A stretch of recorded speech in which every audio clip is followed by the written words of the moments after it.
Hello everyone, কেমন আছেন সবাই? তো আজকে সন্ধ্যা থেকে আমার খুব পিৎজা খেতে ইচ্ছা করছিল। ভাবলাম ডিনারে পিৎজাই খাই। কিন্তু পরে ভাবলাম এত বড় একটা পিৎজা একা একা কি খাবো? শুধু শুধু এতগুলো টাকা নষ্ট। তো রান্না বান্না করে খেলাম। রাতের ডিনার করা শেষ। ঘুমায়ও পড়বো, শুয়ে পড়ছি।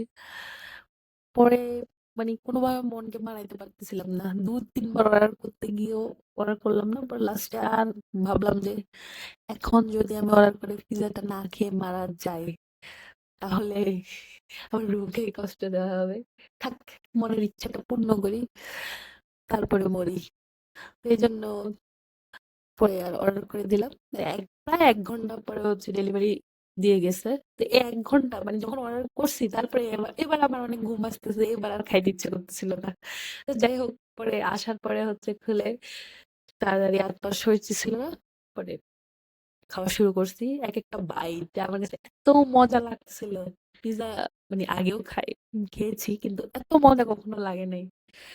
আজ মনে হয় সম্ভবত অনেক খেতে ইচ্ছে করছে, এইজন্য হয়তো এরকম হবে।